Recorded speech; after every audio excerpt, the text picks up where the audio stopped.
की एक माणूस म्हटल्यानंतर त्याच्या जीवनामध्ये आनंद आहे, दुःख आहे, त्याच्या जीवनामध्ये वेगवेगळ्या महत्त्वाकांक्षा आहेत, त्याच्या मनामध्ये कुणाबद्दल तरी ईर्ष्या आहे, त्याच्या मनामध्ये कधी आनंद तर कधी निराशा आहे. काम, क्रोध, मोह, मद, मत्सर या सगळ्या भावना एक व्यक्ती म्हटला की कमी अधिक प्रमाणामध्ये त्याच्या मनामध्ये निश्चितच असतात. मग एक सामान्य माणूस आणि एक साहित्यिक याच्यामध्ये फरक काय? या सगळ्या गोष्टी तर सामान्य माणसामध्येही पाहिलेलं आहे. असे साहित्यिक, कीर्तनकार, व्याख्यानकार माननीय प्राध्यापक डॉक्टर रामकृष्ण बदने सर हे आज आपल्यामध्ये प्रमुख वक्ते म्हणून उपस्थित आहेत. मी डॉक्टर आमोद जवादवार यांना विनंती करतो की त्यांनी बदने सरांचं या ठिकाणी स्वागत करावं. आपण पाहतो की जेव्हा पुरंदरेंचं नाव येतं तेव्हा शिवशाही किंवा शिवचरित्र आपल्याला आठवतं. तसं जेव्हा पण बदने सरांचं नाव घेण्यात येईल तेव्हा आईकार म्हणून ते आपल्या डोळ्यासमोर निश्चित येणार आहेत. आणि त्यांचा परिचय वाचताना मला असं लक्षात आलं की फक्त आईवरच नाही तर बऱ्याच विषयावरती सर खूप छान बोलतात. यानंतर आजच्या या कार्यक्रमासाठी प्रमुख वक्ते म्हणून लाभलेले प्राचार्य डॉक्टर रामकृष्ण बदने सर यांचा खरं तर मी प्रोटोकॉल म्हणून परिचय करून देतो आहे, कारण ते जे काही बोलतात आणि त्यांचं जे काही आपण ऐकलेलं आहे तोच त्यांचा खरा परिचय आहे. तरी मी थोडक्यात त्यांचा परिचय करून देतो. या कार्यक्रमाच्या नियोजनामध्ये सगळ्यात अवघड जर असं काही काम होतं माझ्यासाठी तर ते एकच होतं, सरांचा 45 पानाचा परिचयाचा PDF आपल्यासमोर थोडक्यामध्ये ठेवणं. तर असं हे गगनचुंबी ज्यांची व्यक्तिमत्व आहे, यांचा जन्म 5 ऑगस्ट 1968 साली देवकरा पोस्ट किनगाव तालुका अहमदपूर येथे झाला.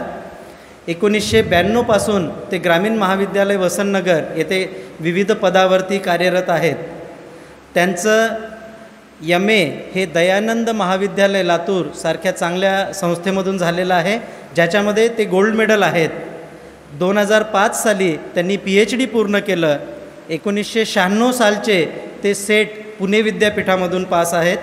ते स्वतः तर PhD आहेतच, पण त्यांच्या गाईडखाली 7 जणांचं PhD पूर्ण झालेलं आहे आणि 3 विद्यार्थ्यांचं आणखी चालू आहे. त्यांनी ग्रामीण महाविद्यालय वसंतनगरमध्ये विविध पदावर काम करत असताना जी महत्त्वाची पदं भूषवलेली आहेत त्याच्यामध्ये ते उपप्राचार्य आणि प्राचार्य म्हणून त्यांनी काम केलेलं आहे. विद्यानिकेतन कमळेवाडी येथे 1996 ते 2001 आणि ग्रामीण महाविद्यालय वसंतनगर येथे 2007 ते 2012 त्यांनी प्राचार्य म्हणून काम पाहिलेलं आहे. लेखन, वाचन, व्याख्यान, कीर्तन, प्रवचन या सर्व माध्यमातून समाजाचं उद्बोधन करणं ही त्यांची आवड आहे. त्यांना भरपूर पुरस्कार मिळालेले आहेत, ज्याची यादी पण वाचणं इथे कठीण आहे. त्यातले काही पुरस्कार ज्यामध्ये मराठवाडा भूषण पुरस्कार, वनिता विकास बहुउद्देशीय महिला मंडळ नांदेड दिला झालेला, राज्यस्तरीय गुरुगौरव शिक्षकरत्न पुरस्कार, महाराष्ट्र भूषण पुरस्कार जो महात्मा कबीर समता परिषद नांदेडतर्फे दिला जातो. सरांचे सुद्धा स्वतःचे ग्रंथ प्रकाशित आहेत, ज्यांची नावं अशी आहेत: नागार्जुन के कथा साहित्य में जनवादी चेतना, बोलू काही थोरांविषयी आणि विचारधन यशस्वी जीवनाचे, अशी त्यांची स्वतःची पुस्तकं प्रकाशित झालेले आहेत. त्यांनी असंख्य पुस्तकामध्ये संपादकाचं काम केलेलं आहे, असंख्य पुस्तकामध्ये लेखनाचं काम केलेलं आहे, असंख्य पुस्तकांमध्ये दिवाळी अंक लिहिलेले आहेत, विविध वृत्तपत्रामध्ये लेखन केलेलं आहे आणि शेकडो कार्यक्रमाचं निवेदन त्यांनी केलेलं आहे. त्यांनी बऱ्याचशा साहित्य संमेलनामध्ये एक साहित्यिक म्हणून त्यांचा सहभाग नोंदवलेला आहे. ते हिंदी विषयाचे प्राध्यापक आहेत, म्हणून त्यांनी देश व राज्य पातळीवरच्या बऱ्याच हिंदी परिषदांमध्ये त्यांचा सहभाग नोंदवलेला आहे आणि नुकत्याच या मागच्या 1-1.5 वर्षामध्ये बऱ्याच ऑनलाईन वेबिनारमध्ये सुद्धा त्यांनी सहभाग नोंदवलेला आहे. विविध युवक महोत्सव, व्याख्यानमाला, कवी संमेलन, शिक्षक परिषदा, सुनामीग्रस्तांसाठी मदत फेरीचे आयोजन, पूरग्रस्तांसाठी निधी संकलनाचे आयोजन, विविध चर्चासत्रांचे आयोजन, विविध जनजागृती कार्यक्रमाचं आयोजन, रक्तदान शिबिराचे आयोजन, हिंदी दिनाचे आयोजन आणि कित्येक वेबिनारचं आयोजन या वल्लीनं इथं केलेलं आहे. साहित्यिक तथा लेखन कार्यामध्ये त्यांनी शेकडो वृत्तपत्रांमध्ये लेख लिहिलेले आहेत. संबोधनात्मक लेखन केलेलं आहे, शैक्षणिक लेखन केलेलं आहे. सरांची एक विशेषता आम्हाला वाटते की कुठल्याही मोठ्या व्यक्तीची जेव्हा जन्मदिन किंवा पुण्यतिथी असते त्यावेळेस सरांचा लेख आला म्हणजे त्यांचा कार्याचा पूर्ण आपल्याला अनुभव येऊन जातो. असं बऱ्याच लोकांचं चरित्रलेखन त्यांनी केलं आहे. त्यातले काही नावं मी आपल्यासमोर घेतो आहे, जसे की साने गुरुजी, दलित मित्र कैलासवासी गोविंदरावजी राठोड, विद्यानिकेतनमधून घडलेले व्यक्तिमत्व डॉक्टर दिलीप पुंडे सर, गोपीनाथरावजी मुंडे, भाई श्रीरामजी गरुडकर, कर्मवीर किशनरावजी राठोड, अहिल्याबाई होळकर, वसंतराव नाईक, मोहनावतीचे विकास पर्व आमदार तुषारजी राठोड साहेब, पंकजाताई मुंडे, प्राचार्य शिवाजीराव भोसले. ही पूर्ण यादी नाही आहे, मी यातले काही म्हणजे मोजके नावं घेतलेले आहेत. अशा प्रत्येकांच्या आयुष्याचा पूर्ण अभ्यास करून त्याच्या जन्मदिनी किंवा पुण्यतिथीला त्याचा लेख पुस्तकामध्ये आला की त्या व्यक्तीची आपल्याला ओळख होत असते. विशेष कार्य ज्याला म्हणू अशा भूकंप मदत निधी संकलन, राष्ट्रीय सेवा योजनांच्या विविध कार्यामध्ये सहभाग आहे. रक्तदानामध्ये त्यांनी नुसतं रक्तदान आयोजनच केलेलं नाही तर स्वतःसुद्धा रक्तदान केलेलं आहे. जनजागरण असेल किंवा व्यसनमुक्तीसाठी जनजागरण असेल, विविध व्याख्यानमालेतून, विविध कीर्तनातून, अंधश्रद्धा निर्मूलनाच्या कार्यक्रमातून असेल किंवा आरोग्य शिबिरामध्ये सहभाग असेल, गणेश उत्सव, दुर्गा महोत्सव, युवकांसाठी प्रबोधन, वेगवेगळ्या स्वयंसेवी संस्थांचे विविध कार्यक्रमामध्ये प्रबोधन. इतकंच नाही तर ते खूप सुंदर कीर्तनकार आहेत आणि आता तर अशी परिस्थिती आहे की सरांची तारीख मिळवणं सुद्धा कठीण आहे. इतक्या विविध जागी त्यांना कीर्तनासाठी आमंत्रण करतात. तर हे सगळं जरी असेल तरी एक आईकार म्हणून त्यांची विशेष ओळख आहे आणि त्याच्यावरती शेकडो व्याख्यान त्यांनी सगळ्यांसमोर केलेले आहेत. तर हा त्यांचा अल्पसा परिचय करून देऊन ते त्यांनी भरभरून व्यक्त व्हावं असं मी त्यांना सांगतो आणि सांगतो. धन्यवाद. प्राचार्य रामकृष्ण परमेश्वर.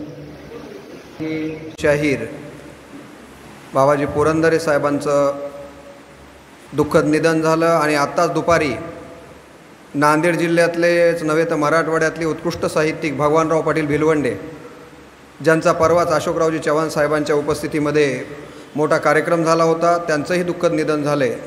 तर या दोघांना आणि आणखीन या कालावधीमध्ये जे कोणी महाराष्ट्रातले देशातले साहित्यिक गेले असतील, आमच्या हिंदीमधल्या एक फार मोठ्या साहित्यिक गेल्या साहेब, मन्नू भंडारी नावाच्या खूप मोठ्या उपन्यासकार होत्या. तर अशा सगळ्या साहित्यकारांसाठी आपण सगळ्यांनी 1 मिनिट जागेवर उभा राहून त्यांना श्रद्धांजली अर्पण करायची आहे.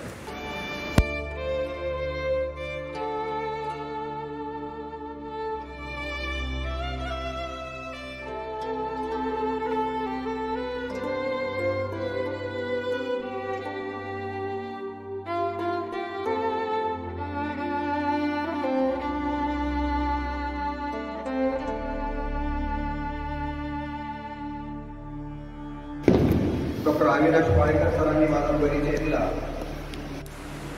हा परिचय जो मी 45 पानाचा तयार केला होता त्याचा मुख्य उद्देश एवढा होता की मी ज्या क्षेत्रात काम करतो त्या क्षेत्रातला पुरस्कार आपल्याला प्राप्त व्हावा. आणि मला सांगताना अभिमान वाटतो की आपल्या स्वामी रामानंद तीर्थ मराठवाडा विद्यापीठामध्ये 350पेक्षा जास्त महाविद्यालय आहेत आणि या सगळ्या महाविद्यालयातून उत्कृष्ट प्राध्यापक म्हणून यावर्षीचा पुरस्कार मला जाहीर झालेला आहे.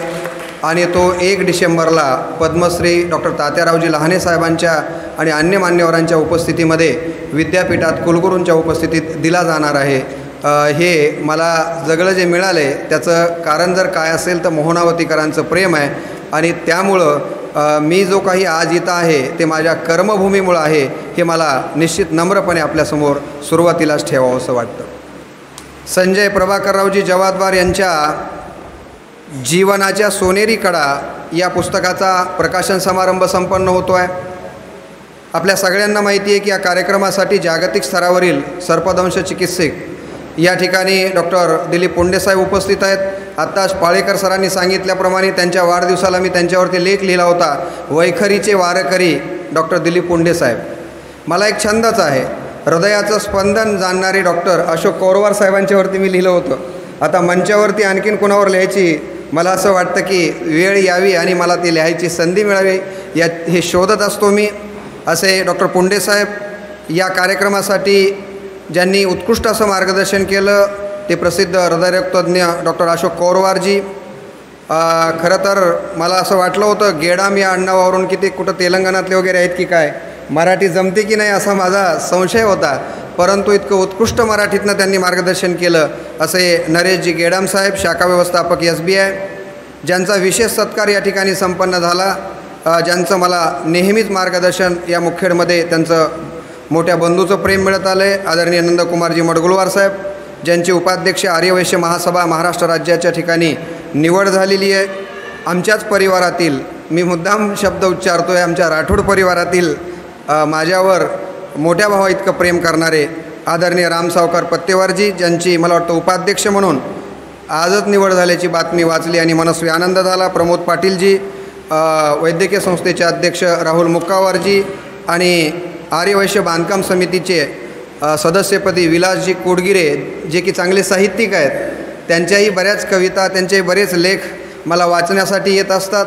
असे विलास कोडगिरेजी, ज्यांच्यामुळं हे सगळं घडलं, त्या संजयजींच्या आई शकुंतलाबाई प्रभाकररावजी जवाद्वार, आपल्या सगळ्यांचे आदरस्थानी असलेले आणि संजयजींचे वडील प्रभाकररावजी पांडुरंगरावजी जवाद्वार, या पुस्तकाच्या प्रकाशिका सौ उज्ज्वला संजय जवाद्वारजी, सौ डॉक्टर अंजलीताई, डॉक्टर बालाजी प्रभाकरराव जवाद्वारजी, या कार्यक्रमासाठी आवर्जून उपस्थित असलेले यज्ञेश्वरजी दीक्षित महाराज, नाना, स्वामीसाहेब सीतानगरे साहेब, त्याचबरोबर इथं उपस्थित असलेले सर्व मान्यवर आणि उपस्थित बंधू भगिनींनो, खरं तर बराचसा वेळ झालेला आहे. 7चा वेळ होता, आता जवळपास 8:45 वाजत आलेले आहेत आणि मुखेडमध्ये खूप दिवसाच्या नंतर मला व्यासपीठ मिळालेलं आहे. याचा अर्थ असा नाही आहे की मी जास्त वेळ बोलावं. मला जेव्हा जास्त वेळ बोलायचा असतो तेव्हा मी एखादं गाव शोधतो. कालच मी तुबदाळ या गावी रात्री बोलून आलो आहे. आईवर 2 तास बोललो. मला हसवायचं तेवढं हसवलं, जेवढ्या महिलांना रडवायचं होतं तेवढं रडवलं, जे काही सांगायचं होतं ते सांगितलं. आणि म्हणून माझी इच्छा जास्त बोलायची नाही आहे. त्याचं कारण असं आहे की माझ्या नावानं बऱ्याच वेळा असं सांगितलं जातं की हा माणूस फार बोलतो. आणि बऱ्याच वेळेस असं होतं नाना की एकदा माझं भाषण संपलं, मला वाटतं आपल्या व्याह्याच्या कार्यक्रमालाही मी जळकोटला आलो होतो. कार्यक्रम संपल्याच्या नंतर एक मला श्रोता भेटला आणि म्हणाला, सर तुमचं भाषण फार आवडलं. म्हणलं काय आवडलं? तर म्हणाला तुमचं शेवटचं वाक्य फार आवडलं. म्हणलं काय आवडलं? आता बंद करतो. मला असं वाटतं की ही वेळ माझ्यावर येऊ नये, कारण इतका मोठा परिचय करून दिला आहे की त्या परिचयाच्या ओझ्याखाली मी आता दबून गेलेलो आहे आणि त्यामुळे जास्तीचं काही बोलणार नाही. मला जे काही या पुस्तकाच्या संबंधानं बोलायचं आहे, संजयजींच्या मला असं वाटतं की या दोन्ही पुस्तकांच्या संबंधानं मी समीक्षण लिहिलेलं होतं आणि मे महिन्यामध्येच या दोन्ही पुस्तकांचं समीक्षण परळीच्या एका वृत्तपत्रामध्ये छापून आले आणि ती प्रतिक्रिया त्यांनी या पुस्तकाच्या मलप्रष्ठाच्या बाजूला छापलेली आहे. मला जे या पुस्तकाच्या संबंधानं बोलायचं आहे आणि मला खूप आनंद होतो आहे की संजयजींनी ही सगळ्या ज्या काही रचना लिहिल्या त्या दररोज मला मोबाईलवर पाठवत गेलेत आणि दररोज ती रचना मी वाचून आमच्या दोघांच्यामध्ये चर्चा होत गेलेली आहे. म्हणून या पुस्तकाच्या निर्मितीमध्ये अप्रत्यक्षपणे संजयजींनी मलाही सहभागी करून घेतलं, याबद्दल मी त्यांचे मनपूर्वक आभार व्यक्त करतो. महाभारतामध्ये जसे संजयाला तुम्हाला माहिती आहे की कुरुक्षेत्रावर काय चाललं हे दिसत होतं, या संजयाला देखील अभियंता असून समाजात काय चाललं आहे इथं बसून दिसतं. याचं खरोखरच माझ्या मनाला कौतुक वाटतं.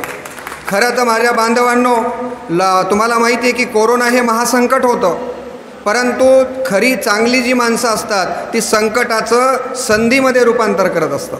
तुम्हाला माहीत असेल की टिळकांना मंडालेच्या तुरुंगामध्ये टाकण्यात आलं, त्या संकटाचं डॉक्टर साहेब त्यांनी गीता रहस्य हा ग्रंथ लिहून संधीत रूपांतर केलं. पंडित जवाहरलाल नेहरूंना तुम्हाला माहीत आहे की नगरच्या जेलमध्ये टाकण्यात आलं आणि या संकटाचं रूपांतर त्यांनी डिस्कवरी ऑफ इंडिया या ग्रंथाच्या माध्यमातून संधीमध्ये रूपांतर केलं. आमच्या इंजिनियर साहेबांनी देखील, अभियंता साहेबांनी देखील कोरोनाचं संकट आलं आणि त्याचं मला असं वाटतं की जीवनाच्या सोनेरी कडा या पुस्तकाच्या निमित्तानं संधीमध्ये रूपांतर करण्याचं काम केलं आणि म्हणून खरं तर हा आदर्श आपण सगळ्यांनी घेण्यासारखा आहे मला असं वाटतं. आपल्याला माहिती आहे की संजयजी हे व्यवसायानं अभियंता आहेत, इंजिनियर आहेत खरं तर अभियंता मंडळी काय करतात, रस्ते, घरं, यंत्र, विद्युत, भौतिक सुखसुविधा तुम्हाला माहिती आहे की निर्माण करण्यामध्ये मोलाचं योगदान देतात. परंतु आमच्या संजयजींनी रस्ते, पुलं उभा करण्याबरोबरच आपल्या साहित्य लेखनीतून समाज उभा करण्याचं काम केलं आहे. आणि म्हणून आपण सगळ्यांनी जोरात टाळ्यांच्या गजरामध्ये त्यांच्या या कार्याला आशीर्वाद दिला पाहिजे. असं जर मी म्हणालो तर ते चुकीचं होणार नाही. आपण पुन्हा पुस्तक पाहणार आहात. केवळ 76 पेजेसचं हे पुस्तक आहे. परंतु हे पुस्तक जेव्हा तुम्ही हातामध्ये घ्याल तेव्हा ओळ वाचल्याशिवाय आणि हे पुस्तक संपवल्याशिवाय मला असं वाटतं की कुणीही हे पुस्तक खाली ठेवणार नाही. इतकं चांगलं पुस्तक खरं म्हणजे आपल्या सगळ्यांना त्यांनी दिलेलं आहे. आत्ता ज्यांचा उल्लेख कौरवार साहेबांनी केला, आम्हाला एक रत्न आमच्या मुखेडसाठी घोंगडे परिवार लाभलेला आहे. परवा सर मी माझे गुरु जोरगुलवार सरांच्या एका पुस्तकाचं समीक्षण केलं, स्मृतिसाध नावाच्या, आणि त्याचं मुखपृष्ठ सुधीर घोंगडेंनी बनवलं आहे. आणि याचं मुखपृष्ठ आणि मधले क्षणचित्र आमच्या सुधीरजी घोंगडे आणि संतोष घोंगडे या दोघंही बंधूंचं या निमित्तानं मी अभिनंदन करतो. हस्ताक्षराचा उल्लेख झाल्यामुळं पुन्हा ते टाळतो. हे पुस्तकाच्या प्रकाशिका म्हणून आमच्या सौ उज्ज्वलाताईंनी महत्त्वाची जबाबदारी उचललेली आहे. त्यांचं देखील मी मनभरून कौतुक करतो. या पुस्तकाची किंमतही आपल्याला कळाली पाहिजे. 125 रुपये स्वागत मूल्य म्हणून या पुस्तकाची ठेवलेली आहे. आणि मला सगळ्यात आनंद वाटला, कारण मी आईवर बोलतो म्हणून, की या पुस्तकाची अर्पण पत्रिका आदरणीय संजयजींनी आपल्या आईवडिलांना हे पुस्तक अर्पित केलेलं आहे. आणि आज या पुस्तकाचं प्रकाशन देखील ते आईवडिलांच्या हस्तेच करतात. मला देखील सांगताना अभिमान वाटतो की मी माझ्या पहिल्या पुस्तकाचं प्रकाशन, जे की वाण्या पब्लिकेशन दिल्लीहून झालेलं, त्याचं प्रकाशन मी माझ्या आईवडिलांच्याच हस्ते केलं. माझं दुसरं पुस्तक मी आईवडिलांना अर्पण केलं. मला असं वाटतं की हा मातृभक्त आधुनिक काळातला श्रावण जर कुणाला बघायचा असेल तर इथं श्रावण चल्मा तर आहेच, पण श्रावण चल्माला जाऊ नका, आमच्या संजयजीची भेट घ्या. तुम्हाला श्रावणाची भक्ती निश्चितपणे लक्षात आल्याशिवाय राहणार नाही. कारण बघा ना, या 2 घटना बघा की अर्पण पत्रिका आईवडिलांना, प्रकाशन देखील आईवडिलांच्या हस्ते, असं अत्यंत कुटुंबावर जीवातून प्रेम करणारं हे व्यक्तिमत्व म्हणून मला या ठिकाणी त्यांचं कौतुक वाटतं. मला या ठिकाणी सांगताना माऊलींची ओवी आठवते. माऊलींनी काय सांगितलं, मूर्खाची व्याख्या माऊलींनी केलेली आहे. आमच्या यज्ञेश्वर महाराजांना माहिती आहे. तुमच्यापैकी बऱ्याच जणांना ज्ञानेश्वरीचा अभ्यास आहे. ज्ञानेश्वरीमध्ये आईची व्याख्या फार चांगली केलेली आहे. ज्ञानेश्वरीमध्ये माऊलींनी आई कुणाला म्हणावं, रात्रीही मी विचारलं, अनेक ठिकाणी मी विचारतो की आई आई आई म्हणजे आई कुणाला म्हणावं. तर आईची व्याख्या जी बाळाला जन्म देते तिला आई म्हणावं का. तर माऊलींनी आईची व्याख्या सांगितली. माऊली म्हणाले, आणि अंगा जीवाची करोनी संपत्ती, वेंचोनी करी बाळाची पाळती, परी जीवे उबगणे हे स्थिती न पाहे माय. इकडं लेकराच्या पायामध्ये टचकन काटा टोचावा आणि तिकडं माईच्या डोळ्यातनं घळकन पाणी गळावं, तिला आई म्हणतात हो. नाहीतर संत म्हणाले, रडत मागे सांडे पोर, ती काय थोर माऊली. लेकरू रडायलंय, पडायलंय, माईचं मम्मीचं तिकडं लक्ष नाही आहे. आणि तेवढ्यामध्ये कसं तरी तिनं लेकराला उचललं, पापा घ्यावं म्हणते, तेवढ्यामध्ये लेकराला तोंडाच्या जवळ आणलं आणि म्हणाली, नको माय, पापा घेतला तर आपल्या ओठाचं लिपस्टिक खराब होईल. जिला आपल्या लेकराच्या पाप्यापेक्षा लिपस्टिकची चिंता वाटते, संत तिला आई मानायला तयार नाहीत. मी म्हणत नाही, संत म्हणतात, रडत मागे सांडे पोर, ती काय थोर माऊली. एकीकडं माऊली म्हणाले की धडक बोली नाही घरी माता पितरा, येरू विश्वबद्री आदरा मूर्खू जैसा. माऊलींनी मूर्खाची व्याख्या सांगितलेली आहे. डॉक्टर उच्चकर साहेब, माऊली कुणाला मूर्ख म्हणतात, ज्याला घरामध्ये आपल्या आई वडिलांची सेवा करता येत नाही, राजकुंटवर सावकार, त्याला माऊलींनी मूर्ख म्हटलंय. पण इथं बघा की आई वडिलांच्यासाठी सर्वस्व अर्पण करणारी मुलं पाहिल्यानंतर मला माऊलींच्या या ओवीची आठवण होते. आशीर्वाद देखील या पुस्तकामध्ये आमच्या संजयजींनी फक्त तिघांचाच आशीर्वाद घेतलेला आहे. आणि खऱ्या अर्थानं आमच्या उपनिषदांनी किती देवं सांगितली. मी रात्री तुपदाळला विचारलं की आमच्या हिंदू धर्मानं किती देवं सांगितली, तर आपण बऱ्याच वेळेस असं म्हणतो आमच्या हिंदू धर्मानं 33 कोटी देवं सांगितली. पण मी आता म्हणतोय आधुनिक काळ आहे, 33 कोटी देव म्हणू नका. तुम्हाला जर कोणा विचारलं आमच्या हिंदू धर्मानं किती देवमान सांगितली म्हणून, तर तुम्ही छाती ठोकपणे सांगितलं पाहिजे की आमच्या वेद आणि उपनिषदांनी 5 देव सांगितली. नाना, कोणती 5 देव सांगितले ज्यावर मी अनेक वेळेस बोललोय? पहिला देव सांगितला मातृदेवो भव, दुसरा देव सांगितला पितृदेवो भव, तिसरा देव सांगितला आचार्य देवो भव, चौथा देव सांगितला देवो देवो भव आणि 5वा देव सांगितला अतिथी देवो भव. हे पुस्तक उघडा, 5ही देवांचं आशीर्वाद घेतलेला इथं दिसतो.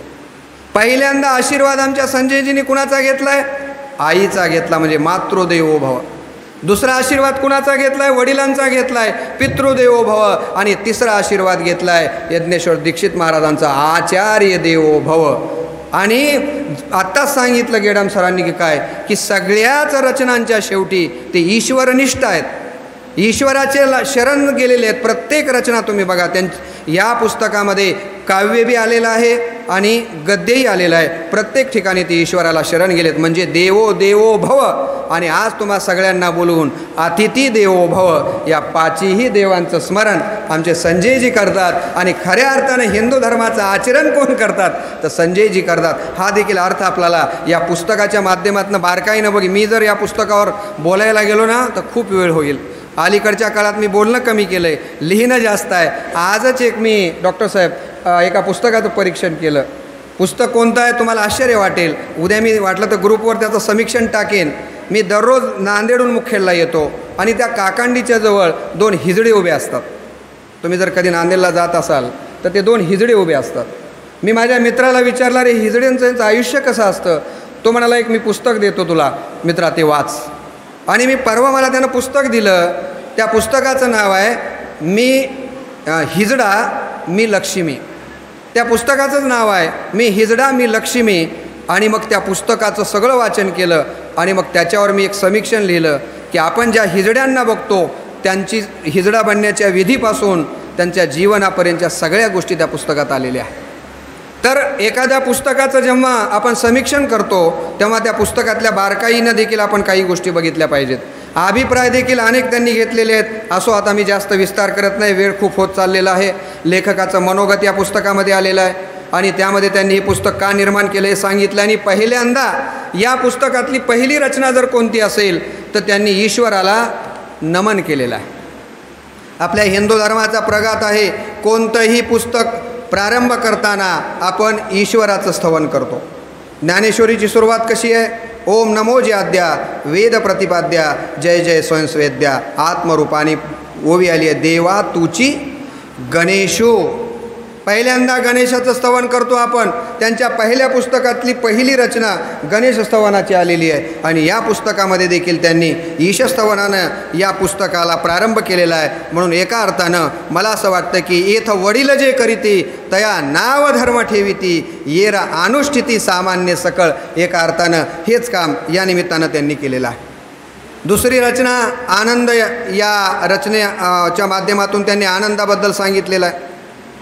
एक गोष्ट तुम्ही लक्षात घ्या, सुखाच्या विरुद्ध शब्द दुःख आहे. नाना, सुखाच्या विरुद्ध शब्द दुःख आहे, पण आनंदाच्या विरुद्ध शब्द कोणता आहे? कधी विचार आपण करतो का की आनंद या शब्दाच्या विरोधार्थी शब्द कोणता आहे? आनंद या शब्दाच्या विरोधार्थी शब्द नाही आहे. सुखाच्या विरोधार्थी शब्द दुःख आहे. म्हणजे सुख क्षणिक आहे. म्हणून आमचे संत म्हणाले, सुख पाहता जवा पाडे दुःख पर्वता येवडे. पण आनंद एक अशी गोष्ट आहे आणि आमच्या धर्मानं तर आनंदाचे काही प्रकार सांगितलेले आहेत. विवेकानंद, विवेकाचा आनंद, नरेंद्राचे विवेकानंद झाले म्हणतो आपण. विवेकाचा आनंद, ब्रह्मानंद.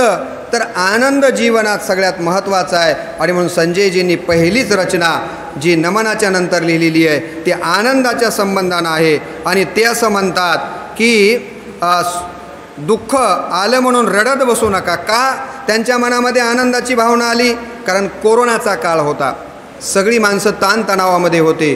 कवीला असं वाटलं की अशा या ताणतणावाच्या वातावरणामधल्या लोकांना थोडा आनंदाच्याबद्दल बोलावं. आणि म्हणून कवीनं, मला असं वाटतं की या रचनेमध्ये आनंद सांगितलेला आहे. बालपणीचा आनंद आहे, नोकरीतसुद्धा आनंद लुटा.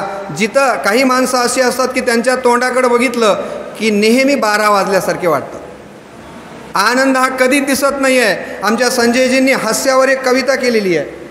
ते असं म्हणतात की जीवनामध्ये हास्य हे अत्यंत महत्त्वाचं आहे आणि म्हणून त्यांनी सांगितलं की बालक असाल तर बालपणीचा आनंद घ्या, नोकरीमध्ये असाल तर तिथला आनंद घ्या, दाम्पत्य जीवनात सुद्धा आनंद घ्या.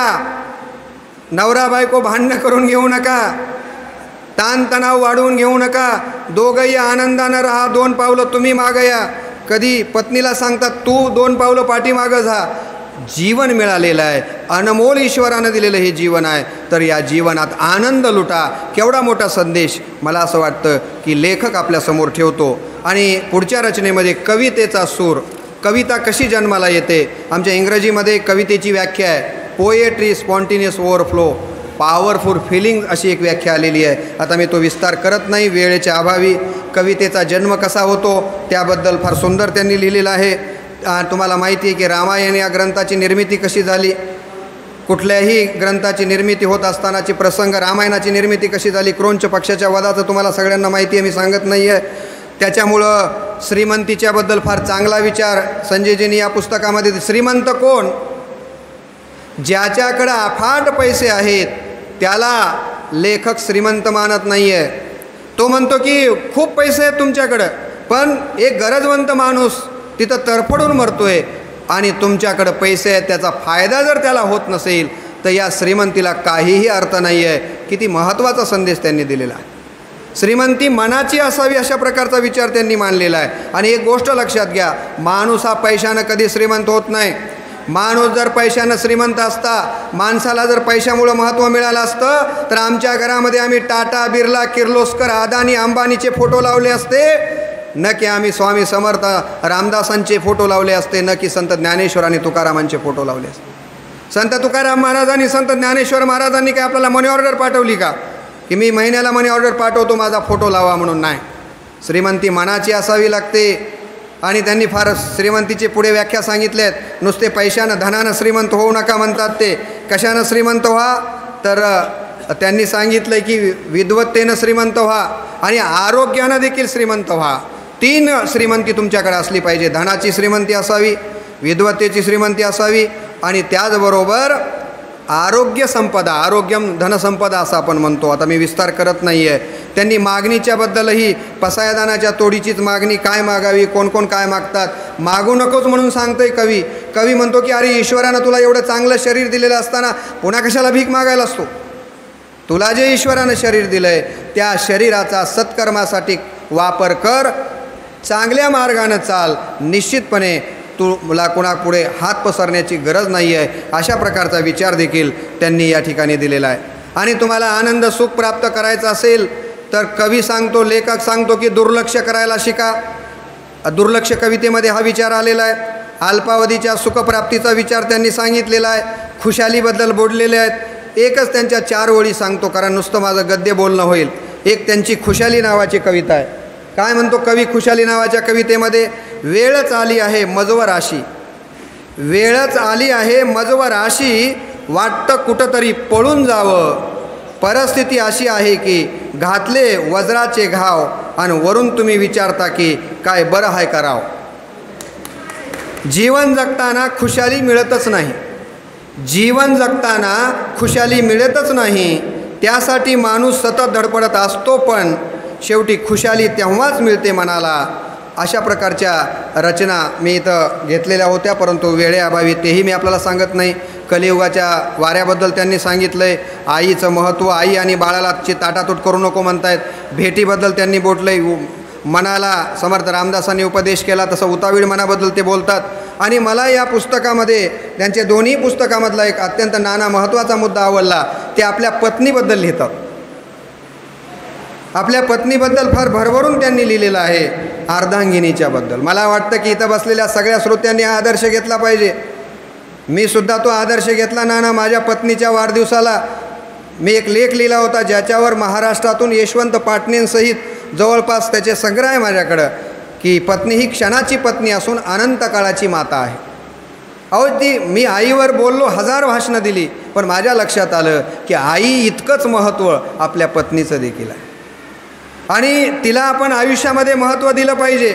म्हणून आपण बघा सीताराम असं म्हणतो, पार्वतीचं आधी नाव आणि नंतर महादेवांचं नाव आहे, आधी सीतेचं नाव आहे नंतर रामांचं नाव आहे. आमची संस्कृती ही पत्नीला महत्त्व देणारी संस्कृती आहे आणि म्हणून त्यांनी मुद्दाम अर्धांगिनीचं वर्णन केलेलं आहे, आपल्या कुलदीपकाचं वर्णन केलेलं आहे, मागच्या पुस्तकामध्ये आपल्या मुलीचं वर्णन केलेलं आहे. एका अर्थानं आपल्या मुलांना फुलवण्याचं काम त्यांनी आपल्या या कवितांच्या मधनं केलेलं आहे. असं हे सगळ्यात जर कविता मी सांगत गेलो तर मला असं वाटतं की तुमचं वाचनाची जी काही उत्सुकता आहे ती संपून जाईल. म्हणून मी जास्तीचं न बोलता अत्यंत कुटुंबवत्सल असलेल्या, अत्यंत संवेदनशील मन असलेल्या, अत्यंत सकारात्मक विचार करणाऱ्या अशा या संजयजींच्या या दोन्हीही साहित्यकृतींना मी माझ्या वतीनं, माझ्या विमुक्त जाती सेवा समितीच्या संस्थेच्या वतीनं आणि आपल्या सगळ्यांच्या वतीनं मनपूर्वक शुभेच्छा देतो आणि त्यांच्याकडनं अशाच प्रकारच्या पुढेही रचना घडत राहोत अशा प्रकारची अपेक्षा व्यक्त करतो. बघा कविता कशी जन्माला येते, शेवटच्या 4 ओळी सांगतो आणि मी माझ्या वाणीला पूर्णविराम देतो. आपल्या देशाचे पंतप्रधान होते, आपल्याला माहिती आहे, मनमोहन सिंग, आणि त्यांच्याबद्दल आमच्या हिंदीतल्या एका कवीनं किती चपलकपणे या 4 ओळी लिहिल्या होत्या. म्हणजे कवी किती हुशार असतो बघा. त्या कवीनं मनमोहन सिंगाबद्दल 4 ओळी लिहिल्या. तो असं म्हणाला की एक पत्रकार ने प्रधानमंत्री मनमोहन जी से पूछा कि 2 और 2 कितने होते हैं. एक पत्रकार ने प्रधानमंत्री मनमोहन जी से पूछा कि 2 और 2 कितने होते हैं. प्रधानमंत्री जी ने कहा कि वैसे तो 4 होते हैं, फिर भी हम एक बार मॅडम जी से पूछ लेते हैं. म्हणजे 4 ओळीमध्ये एखादा साहित्यिक किती मोठी गोष्ट सांगून जातो बघा. आमचे पुंडे साहेब नेहमी सांगत असतात त्या 4 ओळी तुम्हाला माहिती आहे की आदमी में जहर इतना भर गया है कि विषधरों का वंश सारा डर गया है. आदमी में जहर इतना भर गया है कि विषधरों का वंश सारा डर गया है. एक दिन तुम सुनोगे कि आदमी के काटने से सांप कोई मर गया है. आदमी के काटने से सांप कोई मर गया है. जिंदगी भर कमाए हीरे हो या मोती, जिंदगी भर कमाए हीरे हो या मोती, क्या करे यारो कफन को जेब नहीं होती. ही ताकद असते काव्यांची, ही ताकद असते साहित्याची आणि ही ताकद घेऊन संजयजी निघालेले आहेत. मला असं वाटतं की आम्ही सगळेच मोहनावतीकर आपल्या लेखनाला निश्चितपणे भरभरून प्रतिसाद देऊ. केवळ प्रतिसाद द्यायचा म्हणजे काय करायचं तर सगळ्यांनी खिशातले पैसे टाकायचे आणि सगळ्यांनी ही पुस्तकं खरेदी करायची. कारण माझा खूप वाईट अनुभव आहे. मी 6 पुस्तकं निर्मित केलीत. 1-2 पुस्तकं अशी आहेत माझी की जी फार महत्त्वाची पुस्तकं आहेत. एक आहे बोलू काही थोरांविषयी, ज्यामध्ये मी पुंडे साहेबांच्यावरती लिहिलं आहे, किशनरावजी राठोड, तत्व मला वाटते तात्याराव लहानेंपासून गोपीनाथ मुंडे सगळ्यांच्यावरती लिहिलं. मला असं वाटलं या पुस्तकांचा खप होईल. 1000 प्रती घेतल्या, आणखीनही 500 प्रती घरात आहेत. बायको प्रत्येक वेळेला बघितलं की म्हणते कधीतरी मोकळं करा, आता किती दिवस ठेवणार आहे. दुसरं एक छान पुस्तक लिहिलं मी, ज्या ज्या विषयावर मी बोलतो, आईवर बोलतो, वडिलांवर बोलतो, संत साहित्यावर बोलतो, सगळ्या विषयांचं एक पुस्तक केलं मी. यशावर बोलतो आणि त्या पुस्तकाला नाव दिलं विचारधन यशस्वी जीवनाचे. पण त्याही बाबतीमध्ये माझा वाईट अनुभव आहे की लोक पुस्तकं खरेदी करत नाहीत, त्यासाठी पैसे खर्च करण्याची माणसांची मानसिकता नाही आहे. मला या कार्यक्रमाच्या निमित्तानं आपल्या सगळ्यांना हात जोडून विनंती करायची आहे. आत्ताच मला वाटतं वाचन संस्कृतीबद्दल चिंता व्यक्त केली आमच्या डॉक्टर साहेबांनी. मला विनंती करायची आहे की लेखकाला लेखनाचं बळ मिळण्यासाठी तरी आपण सगळ्यांनी खिशात हात घालावा आणि सरळ हातानं सगळ्यांनी ही पुस्तकं खरेदी करावेत आणि आपल्याही जीवनाच्या ज्या कडा आहेत त्या सोनेरी बनवाव्यात, अशा प्रकारची अपेक्षा व्यक्त करून थांबतो.